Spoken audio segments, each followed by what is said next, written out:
Stay where you are. This area is restricted. I am the Chief Medical Officer. I'm responding to the I need to see some identification. I don't care who you are. There's a child dying in that room. Step aside. If you keep obstructing, I will restrain you. I need to see your badge now. You're arresting a doctor during a You resuscitation won't believe what attempt. happened next. He Stay stopped. where you are.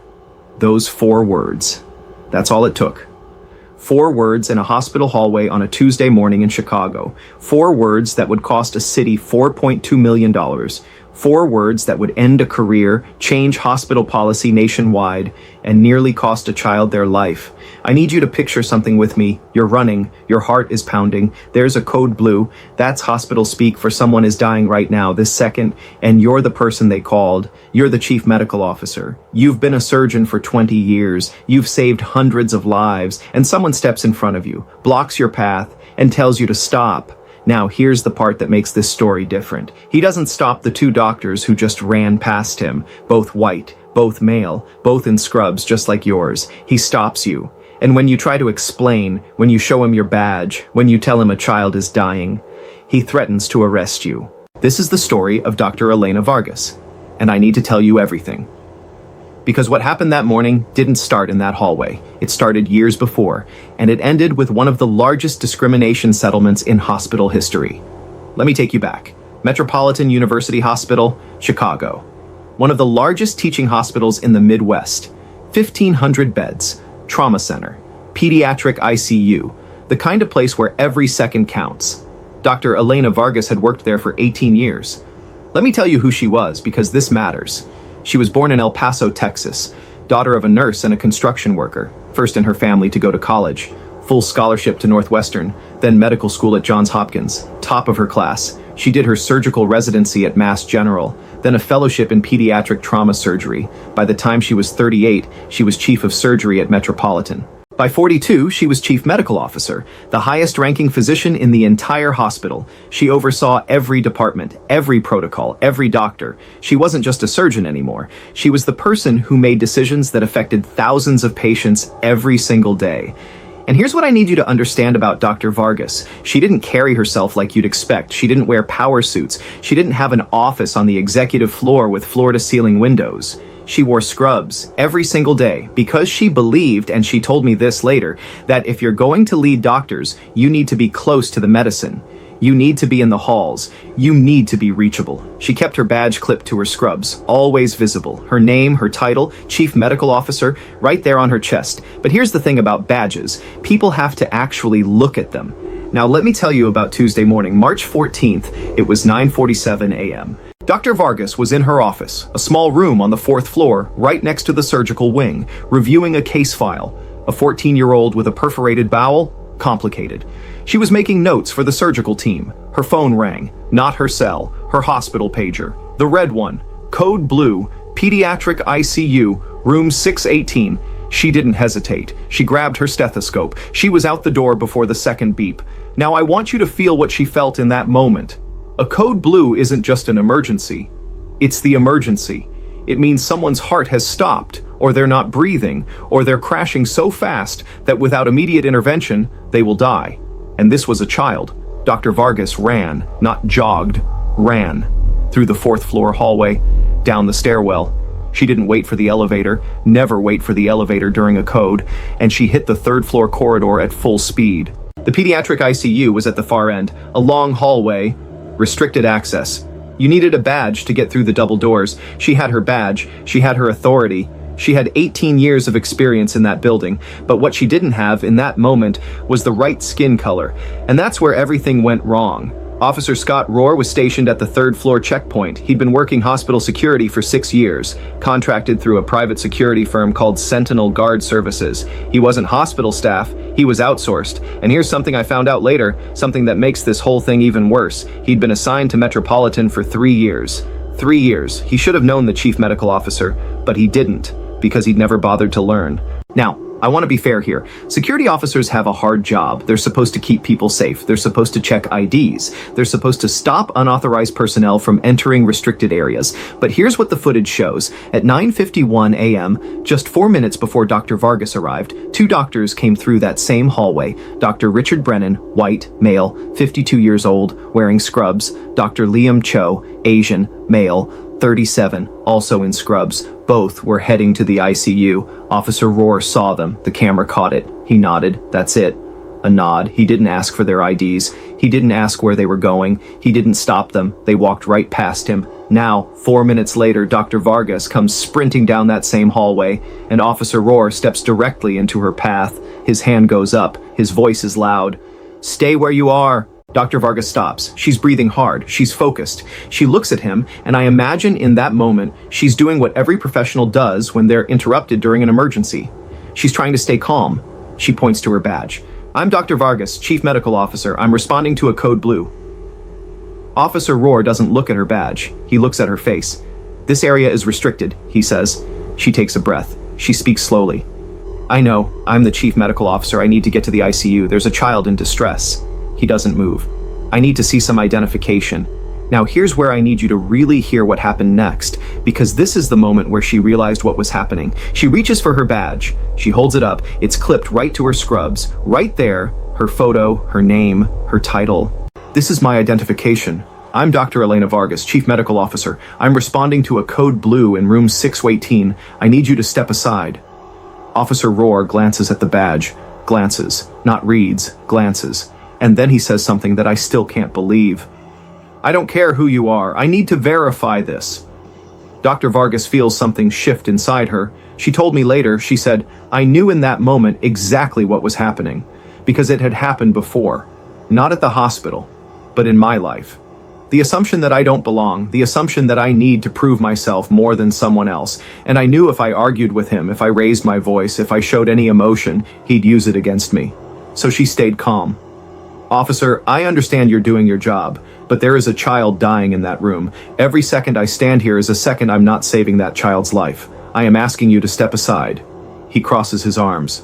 "You're not going anywhere until I verify your credentials." She stares at him. She can hear it now. The overhead speaker, the code blue alarm, the frantic voices from down the hall.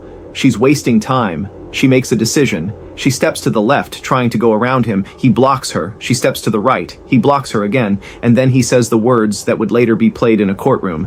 "If you keep obstructing, I will restrain you." Restrain.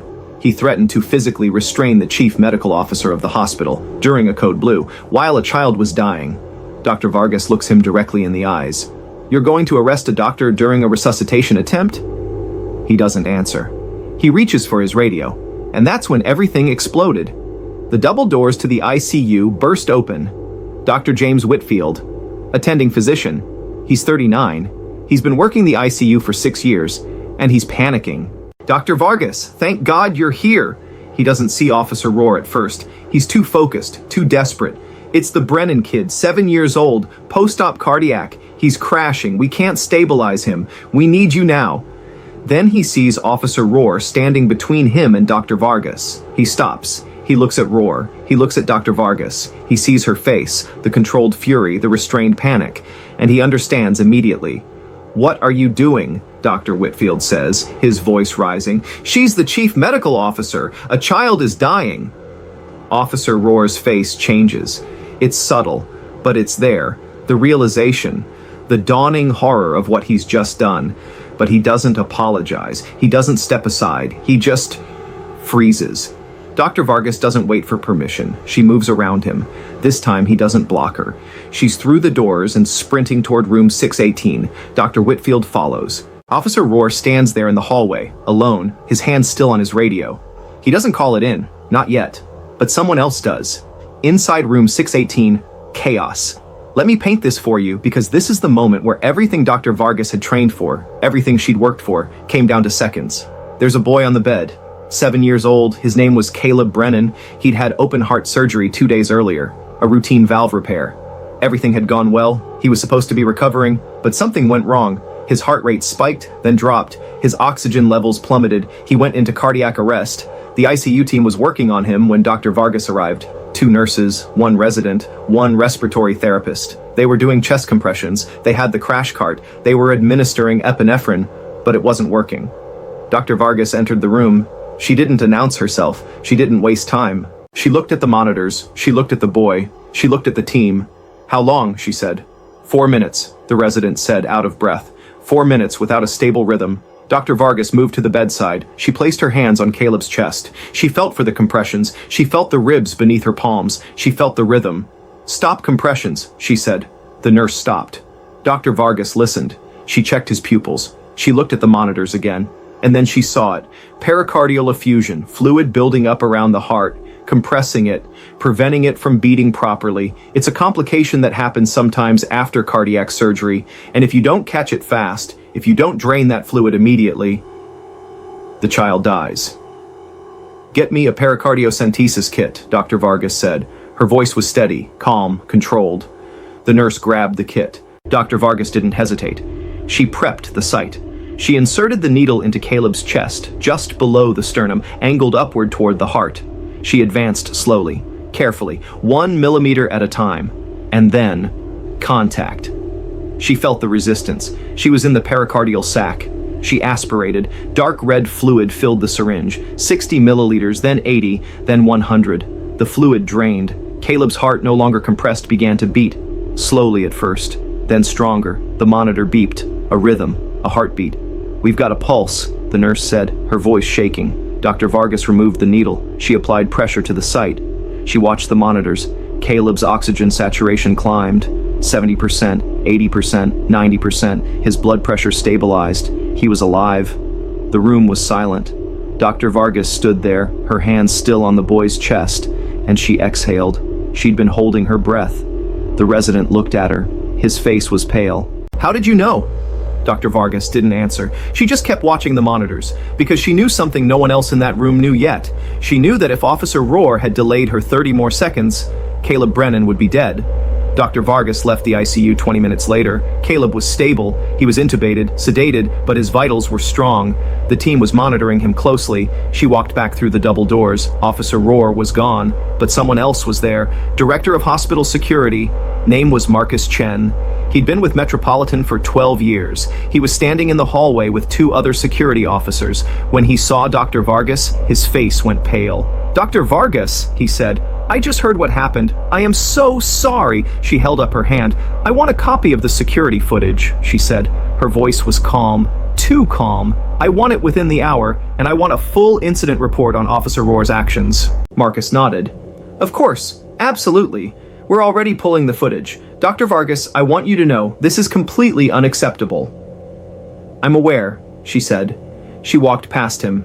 She went straight to her office. She sat down at her desk. And then, for the first time that morning, she allowed herself to feel it. The anger, the humiliation, the fear of what could have happened. She told me later, she said, "I sat there and I shook. My hands were shaking. Because I kept thinking, what if I hadn't gotten there in time? What if he'd actually restrained me? What if Caleb had died because someone decided I didn't look like I belonged?" She didn't cry. She documented. She wrote down everything. The time, the confrontation, the exact words, the delay. She saved Caleb's life, but she wasn't going to let this go. Within 2 hours, the hospital CEO was notified. Her name was Margaret Hsu. She'd been CEO for 5 years. She was known for being tough, fair, but tough. She called an emergency meeting. Dr. Vargas, Marcus Chen, the hospital's legal team, HR. They watched the footage, all of it. And here's what they saw. At 9:51 a.m., 2 white doctors pass Officer Rohr without being stopped. At 9:55 a.m., Dr. Vargas approaches. He blocks her immediately. She shows her badge. He dismisses it. She identifies herself verbally. He ignores it. She explains the code blue. He threatens her. Dr. Whitfield arrives and confirms her identity. Only then does Officer Rohr step aside. Total delay, 2 minutes and 40 seconds. Margaret Hsu watched the video 3 times. Then she turned to Marcus Chen. "Has Officer Rohr had complaints before?" Marcus hesitated. That hesitation told her everything. "How many?" she said. Marcus looked down. 12. The room went silent. 12, Margaret repeated. "Yes, ma'am. Over the past 3 years, 10 of them involved accusations of racial profiling. Staff of color reported that he stopped them more frequently, questioned their credentials more aggressively, and what was done about it?" Margaret interrupted. Marcus swallowed. "He was counseled, verbally, each time. Counseled," Margaret said slowly. "Not retrained, not suspended, not fired, counseled. The complaints were filed with Sentinel Guard Services. They handled discipline internally." Margaret turned to the legal team. "I want Sentinel Guard's contract terminated, immediately. I want Officer Rohr banned from this facility permanently, and I want every single one of those complaints reviewed. I want to know why no one escalated this." She turned to Dr. Vargas. "Elena, I am so deeply sorry. This should never have happened, and I need you to know that we will do everything to make this right." Dr. Vargas looked at her. "With all due respect, Margaret, this isn't about an apology. This is about a systemic failure. This man had 12 complaints. 12. And he was still working here, still stopping people, still making decisions based on bias. And today, it almost killed a child." Margaret nodded slowly. "What do you want?" Dr. Vargas didn't hesitate. "I want accountability, real accountability, and I want to make sure this never happens to anyone else." 3 days later, Dr. Vargas contacted a civil rights attorney. "Let me tell you about the lawsuit, because this is where the story gets complicated. Dr. Vargas didn't want to sue. I know that sounds strange, but it's true." She told me, "I didn't want to be the person filing a discrimination lawsuit. I didn't want to be the angry woman of color making accusations. I knew how it would look. I knew people would say I was overreacting, that I was playing the race card, that I was trying to get attention. But she also knew this. She also knew if she didn't fight, it would happen again. Maybe not to her, but to someone else. Another doctor, another nurse, another person of color who didn't look like they belonged. And next time, maybe the child wouldn't survive. So she filed. Federal lawsuit, civil rights violation, racial discrimination, unlawful detention, interference with patient care, named defendants, Officer Scott Rohr, Sentinel Guard Services, and the City of Chicago. The lawsuit detailed everything: the confrontation, the delay, the 12 prior complaints, the pattern of bias. And here's what I need you to understand about what happened next. It got ugly. Sentinel Guard Services released a statement. They said Officer Rohr was following protocol. They said he had a right to verify credentials. They said Dr. Vargas was being uncooperative and aggressive. Aggressive, that word. She was called aggressive for trying to save a child's life. The media picked it up. Local news, then national. The story spread. And the comments, I can't even tell you how vicious the comments were. People said she should have been more patient. People said she should have waited. People said she was making it about race when it wasn't. But then the footage leaked. Someone, I don't know who, maybe someone at the hospital, maybe someone in the legal team, someone released the full security footage, and everything changed. Because people could see it now. They could see Officer Rohr letting 2 white doctors pass without question. They could see him blocking Dr. Vargas. They could see her badge. They could see her trying to explain. They could see him threatening her. They could see the truth. The public response flipped overnight. Suddenly, people were outraged. Suddenly, they understood. But here's the part that broke my heart when Dr. Vargas told me about it. She said, "I was grateful that people believed me, but I was also exhausted because I shouldn't have needed video evidence to be believed. I shouldn't have needed proof that I was telling the truth. My word, my credentials, my 18 years of service, none of that was enough. It took a camera for people to believe a black woman in a position of power." The lawsuit moved forward. Discovery phase, depositions, document requests, and that's when things got even worse for the defendants, because the investigation uncovered something no one expected. Officer Scott Rohr had a history, not just at Metropolitan University Hospital. Before he worked for Sentinel Guard Services, he'd worked for another security company. 2 years. He was let go. Why? Multiple complaints of discriminatory behavior. Before that, he'd worked mall security. 18 months. Also let go. Why? Accusations of racial profiling. He had a pattern. A documented, undeniable pattern. And Sentinel Guard Services had hired him anyway. They'd never checked his references. They'd never asked why he'd left his previous jobs. They'd just put him in a hospital, gave him authority, and turned him loose. The city of Chicago tried to distance itself. They said they weren't responsible for the actions of a private contractor, but the hospital had a contract with the city, and the city had oversight. The legal arguments went back and forth for months, but behind the scenes, everyone knew how this would end, because the evidence was overwhelming. 8 months into the lawsuit, the defendants made an offer. Settlement, undisclosed amount. Dr. Vargas's attorney called her. "They're offering $2.8 million, he said. Dr. Vargas was silent. "That's a substantial settlement, Elena. We could accept, and this would be over." "No," she said. "No. I don't want a settlement that lets them hide the details. I want accountability. I want the amount public. I want the findings public. I want people to know exactly what happened and what it cost." Her attorney paused. "If we push for that, they might withdraw the offer. We might have to go to trial." Then we go to trial. 2 weeks later, the defendants came back. $4.2 million. Full disclosure, public record, Admission of liability, Officer Rohr would be terminated, permanently banned from security work, decertified, Sentinel Guard services would lose their contract with Metropolitan and every other hospital in the city. The hospital would implement mandatory bias training for all staff, revise security protocols, annual reviews. The city of Chicago would create an oversight committee for contracted security personnel. Dr. Vargas read the terms. She sat with them for a long time, and then she signed. 9 months after that Tuesday morning in the hospital corridor, Dr. Vargas stood in front of a press conference. She didn't want to be there. She told me, "I'm not a public figure. I'm a doctor. I wanted to go back to work. I wanted to take care of patients. But my attorney said people needed to hear from me. They needed to understand why this mattered." So she stood there, in front of cameras and microphones and reporters, and she told her story. She talked about the confrontation. She talked about Caleb Brennan. She talked about the 12 complaints that were ignored. She talked about the $4.2 million settlement. But then she said something I'll never forget. She said, "This isn't about money. Money doesn't fix what happened.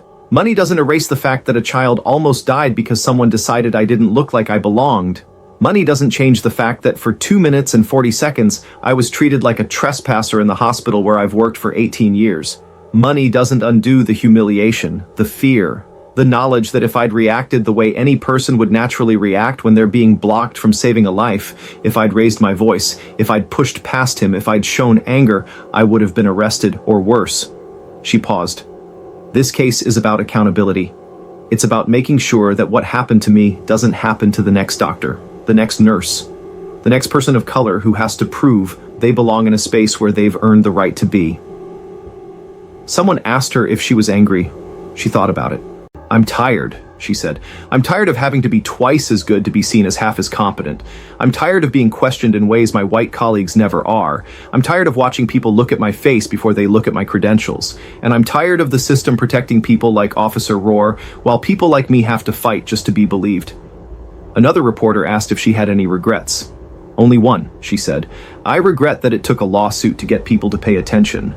I regret that 12 complaints weren't enough. I regret that it took $4.2 million for people to take bias seriously." The press conference ended. Dr. Vargas walked off the stage. She got in her car. She drove back to the hospital, and she went back to work. Let me tell you about Caleb Brennan, because his part of the story matters too.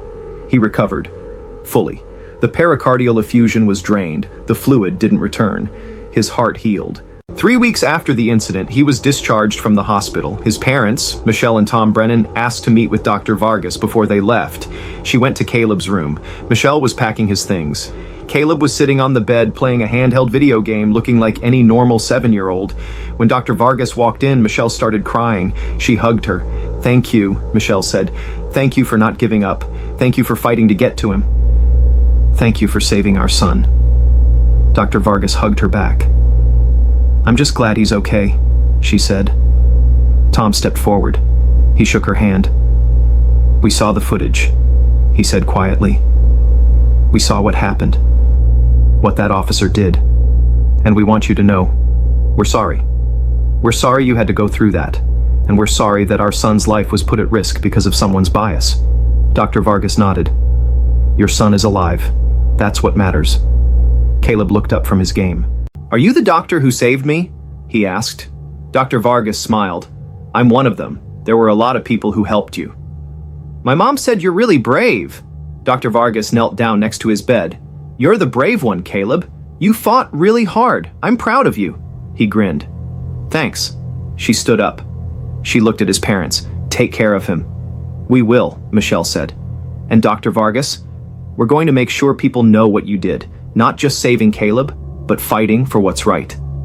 Dr. Vargas left the room, and as she walked down the hallway, the same hallway where Officer Rohr had blocked her path 9 months earlier, she felt something she hadn't felt in a long time. Peace, not because it was over, but because it mattered. So what happened after? Let me tell you, because the aftermath of this case rippled further than anyone expected. Officer Scott Rohr was fired from Sentinel Guard services the day the settlement was announced. He was decertified by the state licensing board permanently. He can never work in security again. I tried to find out what he's doing now. No one would tell me. His name is still online attached to the case, but he's disappeared from public view. I don't know if he understands what he did. I don't know if he's learned anything. But I do know this. His decision that morning cost him everything. Sentinel Guard Services lost more than just their contract with Metropolitan University Hospital. They lost contracts with 17 other medical facilities across Chicago. Their reputation was destroyed. Within a year, the company filed for bankruptcy. The city of Chicago created the Contracted Personnel Oversight Committee. Every security officer, every contracted worker with authority in a public facility now undergoes mandatory bias training. Twice a year. They're required to know the faces and names of key hospital personnel. There are quarterly reviews. And if there's a single complaint, just one, there's an immediate investigation. Metropolitan University Hospital rewrote its entire security protocol. They implemented a badge recognition system, visual guides, photos of all senior staff posted at every security checkpoint. They hired a diversity and inclusion officer. They created an anonymous reporting system for staff who experience discrimination. And here's the part that I think is most important. The hospital made the security footage from that day into a mandatory training video. It's now used in hospitals, universities, and corporations across the country. It's called The Cost of Bias. Thousands of people have watched it. Thousands of people have seen exactly what happens when assumptions replace judgment. Dr. Elena Vargas still works at Metropolitan University Hospital. She's still the chief medical officer. She still wears scrubs every day. She still clips her badge to her chest. And now, every security officer in that building knows her name. She told me something a few months ago. We were talking about the case, about everything that happened, and I asked her if she'd do it again. She didn't hesitate. Yes, she said. Because it wasn't just about me. It was about everyone who's ever been made to feel like they don't belong. Everyone who's ever been questioned, stopped, doubted, not because of their actions, but because of how they look. I asked her if she thinks things have really changed. She was quiet for a long time. I think people are more aware, she said, but awareness isn't the same as change. Real change is harder. Real change means examining your own biases. It means admitting when you're wrong. It means listening to people when they tell you about their experiences, even when it makes you uncomfortable. She paused. I think we're moving in the right direction, but we're not there yet. Caleb Brennan is 14 now. He's healthy. He plays soccer. He's in 8th grade. His parents told me he wants to be a doctor when he grows up. Because of Dr. Vargas, Michelle said. He talks about her all the time. He says she's a hero. I asked if Caleb understands what happened that day, why Dr. Vargas had to fight to get to him. Michelle nodded. We told him, when he was older. We told him about the lawsuit, about the officer, about bias. And you know what he said? What? He said, I'm glad Dr. Vargas didn't give up, even when someone tried to stop her. And then he said, when I'm a doctor, I'm going to make sure I don't treat people differently because of how they look. That's the legacy of this case. Not the money, not the headlines, but a 7-year-old boy who grew up understanding that fairness matters, that bias has consequences, that fighting for what's right is worth it. I want to leave you with one last thing. The hallway. The 3rd floor corridor at Metropolitan University Hospital. I went there a few months ago. I wanted to see it for myself. It looks ordinary. White walls, fluorescent lights, double doors leading to the pediatric ICU. There's a security checkpoint, but it's different now. There's a large sign. It has photos of senior hospital staff, their names, their titles. Dr. Elena Vargas's photo is right at the top, Chief Medical Officer. I stood there in that hallway, and I tried to imagine what it must have felt like for her. Running toward a dying child, being stopped, being questioned, being threatened. And I thought about how close we came to losing Caleb Brennan. 2 minutes and 40 seconds. That's all it took. 2 minutes and 40 seconds of bias. 2 minutes and 40 seconds of assuming someone didn't belong. 2 minutes and 40 seconds that could have cost a child his life. But it didn't. Because Dr. Elena Vargas refused to accept it. She fought. She documented. She demanded accountability. And because of that, thousands of people, patients, doctors, nurses, staff, are safer now, not because the system is perfect, but because one person refused to let injustice stand. So the next time you're in a hospital or an office or any place where people are working to help others, I want you to remember this story. Remember that credentials don't always protect you. Remember that bias doesn't care about titles. Remember that assumptions can be deadly. And remember that change doesn't happen because people wait for it. It happens because people like Dr. Elena Vargas refuse to stay silent. $4.2 million.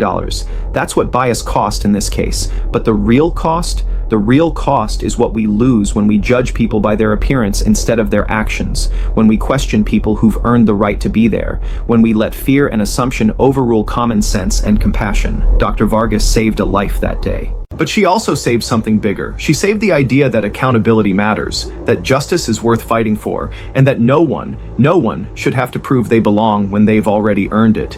Thank you for watching.